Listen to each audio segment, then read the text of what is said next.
Hey guys, welcome back to my channel. Hope you're all doing so good. So in today's video, I'm going to be talking about the reality of Descendants. I'm going to be watching videos and plus reacting to them and talking about them and my views and stuff. So yeah, let's get into it. But before we do, shout out to LDR Studios, LDER Studio. I don't know how you say your name, but thank you for posting videos and I found them. Yeah, so yeah, shout out to you. So yeah, but before we get into it, please remember to like and subscribe because it means so much to me. So yeah, let's get into it. Purple Roots, by the way, if you're getting a bit distracted. Yeah, Purple Roots. So yeah, let's get into it. The feud between Audrey and Mal will never be replaced. I don't care who you are and whose boyfriend you stole. She has every right to miss her man, but I don't think that was all she missed. I'm pretty sure that girl just wanted the crown and the boyfriend was just a plus. This really makes me miss the OG franchise because there was so much iconic drama and tension going on. And then we get to the fifth movie and we see Louisa's son have beef with Captain Hook's daughter. Like, okay, I get the hero versus villain beef, but who the heck is calling Louisa a hero? Also, this kind of just makes me think of a certain couple, I don't know, maybe Mal or Ben, Red and Louisa's son and Ben and Mal. I don't know if there's some similarity to that, like a VK and a HK, or yeah, I don't know. I could be wrong. They just said forget Mirabelle because her family forgets her anyway. I know Maleficent would be cackling right now if she saw the kind of villains Descendants has. They might as well let her out because ain't nothing happening here in these streets. These streets are too safe. Now, I never thought I'd say this, but I'm actually kind of starting to miss Hades. Him trying to escape the border just cracked me up. Like, free my man, he ain't do nothing wrong. If you put me on an island with these crazy people, I'ma try to escape too. Now, there was a lot of potential with these villain and hero kids, but the movie really isn't about them. See, the first three films gave each individual their own time to shine and some unique drama to carry along with them. But when we get to Rise of Red, if your name's not Red, you'll be lucky if they even say your name in the movie. I got to be fruitfully honest. I felt you know how it was going to be Descendants, the Pocket Watch, but they changed it to Descendants, Rise of Red. I got to be honest, I feel like Descendants, the Pocket Watch would have been more on point because it was about traveling in time. But I think Rise of Red was not really the right title to go for because it's not. I don't think it's really about Red because if it was really about Red, she would kind of be the only person going through this. But it's just but in the movie it's basically her and Chloe going through all this. So yeah, I just felt like it could have been Rise of the Pocket Watch, but instead they changed it though. But what a shame. It just would have made more sense, It just would have made more sense. Descendants had the perfect balance of making sure we know Mal is the main character while also giving other people some air to breathe. Yeah, if you're not the daughter of Cinderella or the Queen of Hearts, you might as well just choke on some air. There's one person which I want to talk about from the Cinderella franchise, and that is Prince Charming. That is the one I want to talk about. I got to be honest, I feel like his role, could have been something. I feel like they were kind of leading up to it being something, but they were like, you know what? Nah, you're going to be a cameo. But it wasn't really a cameo because, to be honest, throughout the two movies, I felt like he was just there for 5 minutes. It wasn't really a plot. I feel like he didn't really need to be in the film. I'm sure Cinderella could have just done her part by herself instead of Prince Charming being in it. We get it, we literally know who your father would be. It's Prince Charming, but he wasn't really in it, so it felt kind of a little bit of a waste of time, him being in it for 5 to 10 minutes. So yeah, he just could have had it's just it was kind of a waste of a cameo because if you do think about it, if you're oh, it isn't a cameo, it really is a cameo because if you look I'll just hit my lip because if you go to the Rise of Red film, you will not see him. You'll barely see him in it. You'll see him for literally up to 10 minutes for the start plus halfway through if you've seen the Rise of Red film. But yeah, he is literally in it for up to 10 minutes. There is no 5 minutes actually, 5 to 10 minutes. Yeah, that's it. So yeah, it feels like a waste of time. I got to be honest, I do not think he should have been in it, but yeah. I thought Audrey was the biggest hater, but it turns out it was actually her grandma. That lady said your mother could hold a prince in her sleep. First of all, lady, I don't want no random man kissing me while I'm taking a nap. Facts. Literal facts. I got to be honest, Sleeping Beauty is, I think, one of the creepiest, like, stories, because it's literally about SA. It's literally about SA, and it's like, how, no? Like, how is this allowed? No. So, yeah, yeah, I mean, I do love Sleeping Beauty. It is a pretty good story, like, you know, yeah, pretty good story, but it's just, like, it literally, it's just, like, it's got SA in it, but, yeah, facts to what this person said, true. Whatever mom did is not normal. Now, for context, Audrey is Sleeping Beauty's daughter, and the grandma was disappointed in her for losing her relationship with Ben. He's next in line for the throne, and she basically grew up thinking she was going to marry him and become queen. And then Mal walked in the room and said, "Psych!" Now, the cherry on the top was the watered-down apology her grandmother gave Mal. Honestly, don't even bother apologizing to me if you're not really sorry. You're better off pouring more water into the ocean and mixing it in to make some Kool-Aid. Her grandma is one of those old ladies who still thinks it's 1900 or something, so she thinks everyone's still out to get her. Yeah, like in the first movie, Audrey like apologized. Like I remember this a bit. Like she apologized to Mal, being like, "I know you took away my boyfriend and like my future, so I forgive you. I forgive you. Like I know you were trying to do what your mother wanted, but I forgive you." But now in the third movie, she's like, "Yeah, I lied. I don't forgive you. I fucking hate you." Yeah, but then at the end of the movie, she's like, "You know what, actually, from what I said in the first movie, I do mean it. I am sorry. It was just all this rage that I felt. Bull fucking shit." Her grandmother is the most manipulative, like, you know, manipulative person. She could have been, like, fucking Maleficent. I imagine Audrey's grandmother would have been a better Maleficent than the original Maleficent. Bear in mind, I do love Maleficent in Descendants. Do love her, but she could have just been a better one. She would have been like, I'm gonna just sort out your whole future for you in literally like 5 minutes. So yeah, yeah, it's crazy. I almost want to feel bad for Audrey, but are we going to act like she ain't have a backup plan hot and ready as soon as she got dumped? Like, that's not even the crazy part. Chad just goes along with it like, "Oh, we're dating now? Cool, rock on, dude."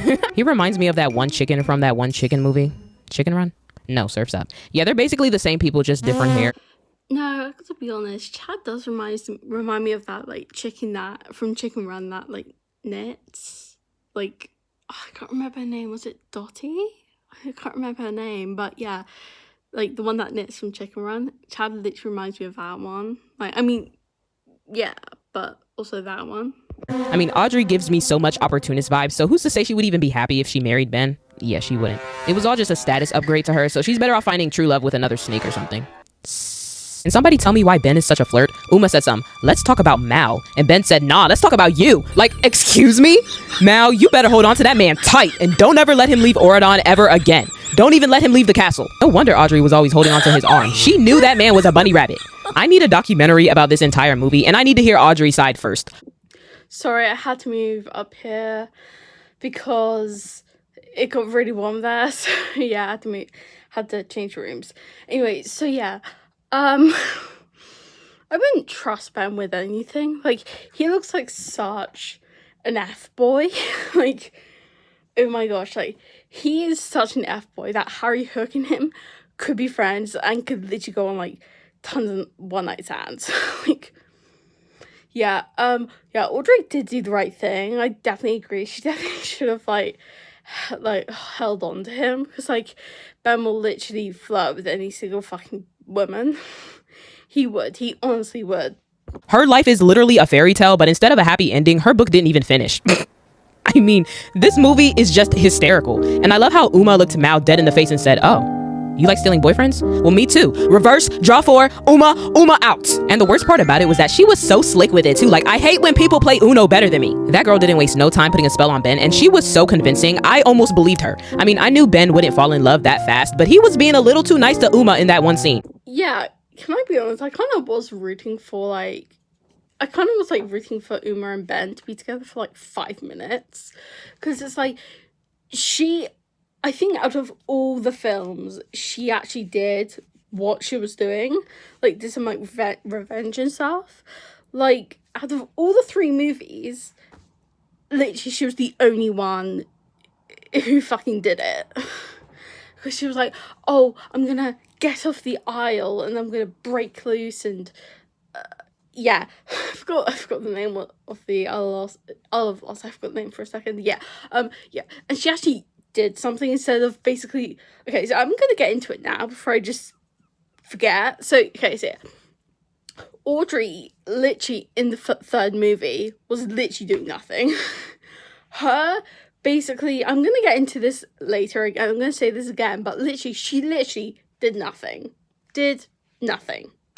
So yeah, she just like stood in that like hut or whatever cottage, yeah, and was like, I'm just gonna spy on everyone and just use the magic. Just gonna stand here, literally for the whole fucking movie. But the only time she was trying to do something was she was trying, I think, seduce Ben. To be like, oh, you should have been with me. You should be with me. Yeah, that's the only time I feel like she was going to do something to hopefully succeed. Yeah, other than that, I've got to be honest, I feel like also Maleficent should have had like more time of her revenge. There should have been more of it because I felt like that was too quick. It was too quick of her to like go try to win and then lose. Like for me that felt like 5 minutes. 5 minutes. So yeah, but Uma actually did something. She kidnapped Ben. Then I felt like they had a little moment. Then she found that Mount Spellbook, went over, fucking spelled Ben, got to a cotillion, was his date, then tried to make Ben like break down the barrier.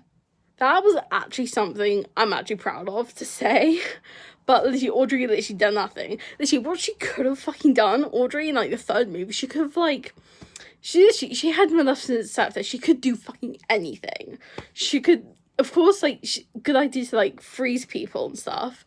But, like, she could have also spelled Ben, been like, oh, you could have been, like, my king with me whilst I would have been queen. We could have ruled together. But yeah, so she could have spelled Ben and they could rule together and everything would be happy and she could just take away Mal out of the equation. But no, she stood there and just watched and did some magic stuff. Are you fucking kidding me? Mind you, he was literally captured and he was talking to her like a long lost friend or something. Mind you, this dude got himself kidnapped because he went wandering around the island like it was a playground or something. Ben is the type of dude to walk around the hood with a pile of cash in his hand, no wallet or anything. I don't know why this came to my mind, but Ben literally reminds me of like the type of person that would literally like in a playground, like as she said. But he's the type of person, I mean, that would just go to his parents every single 10 minutes for like a drink. He's like, oh, I've just had enough play. I'm just gonna go take a drink. Okay, that's enough. I'm gonna go back and play. Yeah, that just came to my mind. And of course his friends had to go save him. Now, I love how they gave Lonnie, Mulan's daughter, a bigger role in this movie, but I hate when people threaten to snitch on you. She's talking about either you take me with you or I'm telling. Like, okay, fine, I hope you fall in the ocean before we get there. I mean, there was so much tea in this movie. I don't know how we haven't created documentaries about this film yet. And they let all the villains off the aisle. All I could think about was how poor Audrey's grandma must be feeling right now. I know that lady is hiding somewhere in a castle, peeking out the window like, now why would they let all them hoodlums come back to Overdome? Back in my day, we picked a side and stayed on it. Mind you, this wasn't even the best part. Hades straight clocked all the royals when he called them out for their double standards, and he 100% was in the right. He looked them dead in the face and was like, oh, so a villain could try to take over the world and get sent to jail, but when a rich person does it, all they get is a timeout with visitors. Yeah, also I'm kind of like reminding for myself of like Uma, because like she fucking just left. Like Ben was like, okay, I know you're doing evil, but I feel like you should go and have some reflection time. Mind you, that is a villain. That is a VK. And you're just letting them go. I got to be honest, Ben would be such a shit king, because he's literally letting like villains go for doing absolute evil. Like literally Ben being king and there's like hell breaking loose, I feel like he would just like stand there and just watch it take loose and just like be like, oh, okay, this is just happening. You know what? I'm gonna give them an apology. They're gonna get an apology. Just be like, you know what? Just go have some reflection time and yeah. So yeah. Also since they're like, you know, since like not VKs,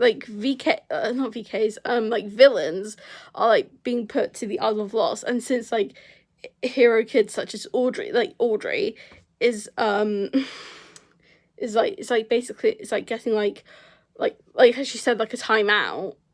Can't you just like put Maleficent like back into like her original form and just like fucking take her magic away? Because that kind of just feels like what would happen if she didn't turn into a lizard. Because like if she didn't turn into a lizard, then like that would have happened. Like that would have happened, and it's just like, what are we gonna do? Because like Ben literally would just, I feel like Ben would just go to Maleficent and just have a big old fucking talk with her, just be like, you know what, this isn't right, but I feel like you could join the good people's team and just that'd be that. Mind you, Audrey woke up like, oh my gosh, I'm so sorry guys, that was just a scary nightmare. I'm still a princess, right? Like, we're not gonna act like he didn't eat them up with that line, because it was so odd how Audrey got away with a bunch of attempted murders. And same goes for Jane. Remember when that girl snatched her mom's wand just to give herself a new hairstyle? I was a little disappointed, because out of all the things you could do with a magic wand, you're telling me all you want is a new hairstyle? Like that's it? Like, okay, that's cute. I want world domination. Speaking of hair, why was Snow White so shady on the red carpet? She was dissing your girl Jane over there like they don't got on the same wig. That girl has a lot of nerve for someone who took an apple from a stranger.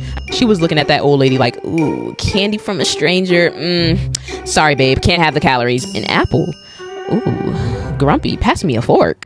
Yeah, I can't be honest, I really do feel like Jane in the first movie was like treated so poorly. Like her character was like done dirty, because like the whole movie you were just like grumpy about a fucking hairstyle.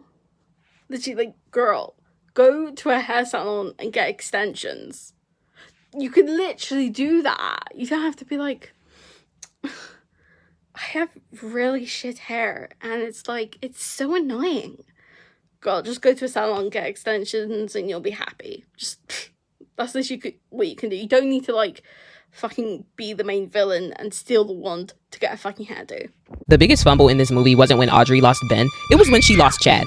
He will literally do everything she says, and I'm honestly not even surprised. He's Cinderella's son, so he should be used to taking orders. Yeah, it runs in the family. Now, my favorite part was when Chad was trying to negotiate with Audrey, basically asking her to chill out in the nicest way possible. He talking about can you like stop trying to take over the world so we can go back to my place and order some stuff online? The way I would have folded faster than Cinderella doing laundry while her stepmother is watching is crazy. Like, girl, if you don't want him, I'll take him to go. Yeah, like, honestly, Chad could literally be very easily manipulated by Audrey's charm. Literally, like, second Audrey steps in the room, he's, like, so captivated by her, and it's like, girl, am I seeing this? Literally, it's literally like Cinderella all over again. It's like Audrey's the prince, it's like, I'm amazing, and Chad's like, I'll do anything for you. I know that's not how, like, Cinderella was, but it's just, like, that's kind of, like, what it is. It's just, like, Chad, I think you need a reality check. You kind of need to, like, get away from somewhere, go away for a while, and come back and just see yourself back in the room. It's like, come on. Yeah. Oh, this girl had, like, 4 different personalities in this movie, and Chad was attracted to every single one. Like, how do you fumble the bag that begged you to take it? And then there was that one scene in the second movie where Audrey wasn't in Oridon, but she got a flat tire somewhere. So guess who she called? The only dude that would answer the phone. She talking about I'm 10 hours away. Hurry up and come fix my tire. And Chad's on the phone like, 10 hours? I'll be there in 1. Yeah, it's like, yeah, definitely the fact that, like, oh, like, Audrey must be, like, on the phone. Like, must be, like, her POV. Like, she's, like, on the phone, like, shit, I have a flat tire. I don't know who to call.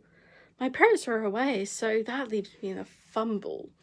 I guess I could call the fairies, like Merryweather, or I can't remember her name. I can't remember the names. Anyway, yeah, I wonder who I can call. But then again, the fairies are the best option because they're magic. I'll call Chad. I know he's 10 hours away, but... I mean, say what you want, but Ben would never. In my opinion, Audrey would have had a way better happily ever after with Chad because he absolutely adores her. I mean, you would too if you heard her sing. I never thought of myself as mean. I always thought that I'd be the queen. And there's no in between? Like, excuse me? Lock her up, because those are bars. I'm seeing a lot of people say what Audrey did to Oridon was valid, so I was just wondering if you guys prefer the top bunk or the bottom bunk, because some of y'all need to be in jail. And y'all thought Maleficent was bad? Your girl only cursed one baby. Audrey cursed like 500 people because she couldn't find any babies. Maleficent does not deserve all the hate she gets. Like, this lady didn't get invited to a birthday party, right? So all she did was curse the birthday girl. Sounds pretty normal to me. Do normal people not do this? And let's not forget, she was pretty generous with the curse too, because at least she gave Sleeping Beauty a way out of it. See, if I put a spell on somebody, I'm telling them there's no way to break the curse, even if there is. Now, I 100% agree that Audrey's feelings were valid, but that doesn't mean what she did was valid. I mean, yeah, I honestly agree, but it's like when you're in that, it's like when you're in that situation of like, oh, I've been broken up with, yeah, it's like, oh, I've been broken up with, how am I gonna cope with this? And yeah, it's just like, how am I gonna cope with this? It's just like, oh, guess I go evil. Because like when you've been broken up with, you don't know what's going in your head. It's like you've got, oh, so I've been broken up with, oh, I'm very sad, so much going on. So yeah, your mind is crazy. Just because somebody stole your boyfriend does not mean you get to use dark magic on the people that haven't done anything to you. Unless you could somehow see into the future and see all the people that will eventually betray you one day or something. You know what? That actually sounds like a really good excuse to make bad decisions. Thank you, brain. And literally, the funniest thing in this movie has to be Audrey terrorizing Auradon, and then 2 seconds later, she wakes up like...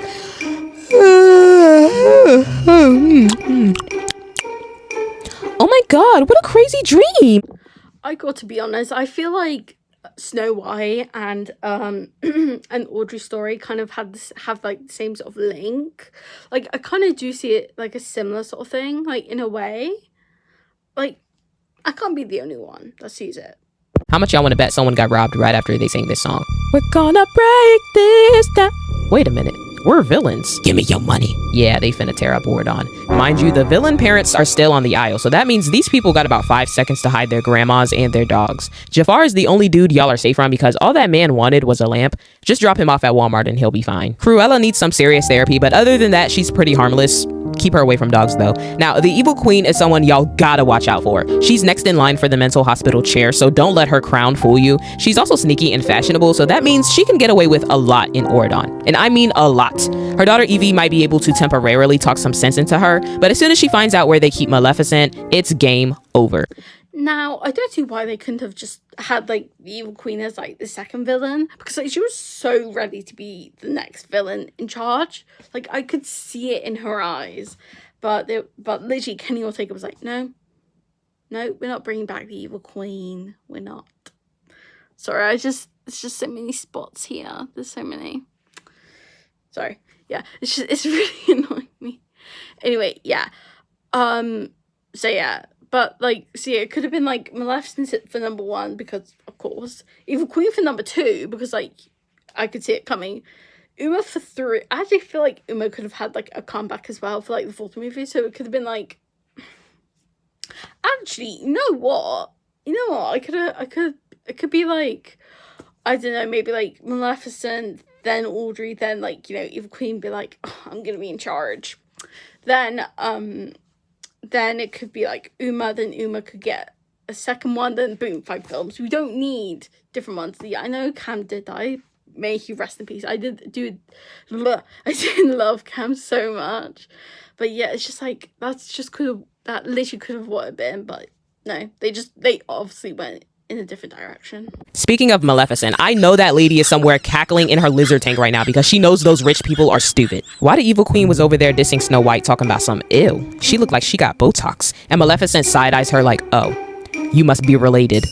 If the evil queen is the fairest of them all, then Maleficent and Cruella have to be the shadiest. I thought Audrey had it bad when she lost her man till I realized Harry lost his man and his girl in the same movie. I've never seen anyone look more jealous than he did when he saw Gil talking to Jay. These two were just making small talk, and that alone was enough to send this man into oblivion. Literally all they were talking about was eating fruits, and Harry is over there looking like, stop holding hands. He looks like he wants to throw Gil back on the aisle and then throw Jay in the ocean. Yeah, got to be honest, Harry and Ben would so be best friends. I could literally see it. They could so be best friends. Like, they are literally both F-boys. Both of them. Just, I see it. You never know what to expect when it comes to this man, and I wouldn't change a single thing about him. Say what you want, but I will forever ship Uma and Harry till I die. But Harry unfortunately has no idea where he wants to go or who he wants to kiss. If he locks in though, he could totally bag Uma. Now, the funniest scene with Harry has to be him dancing on the border towards the end of the movie. Everyone around him fell in love and he literally just started panicking. Like, this would be me in a romantic movie. I'd be like, oh my gosh, who wants to fall in love? You? No?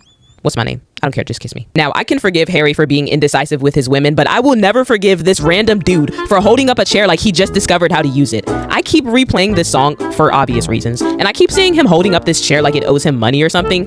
Keep him on the aisle before he picks up something else, okay? Like, this song has me in a permanent chokehold, and I have no complaints and no ability to breathe. Yeah, I got to be honest, I do ship Harry and Uma as well, because like I kind of do see kind of like that connection as well, but then again there is like, for some reason, Harry and Audrey go together, but it's like, what happened to Chad? Like, what happened? I thought he was gonna be with Audrey, but no. Yeah, I got to be honest, if Chad did see that Harry was being flirtatious with Audrey, Chad would literally be turning in his grave. Like, he'd be so like fucking mad. Like, he would literally go on a rampage and be the next villain. Like, I could just see that. Why was Doug locked in this entire movie? Uma managed to steal Mal's boyfriend with a spell, but Doug didn't even let Evie get a boyfriend. That man watched her flirt with another dude like he was waiting in line for his turn. As soon as Chad left, he was like, yeah, you could do better.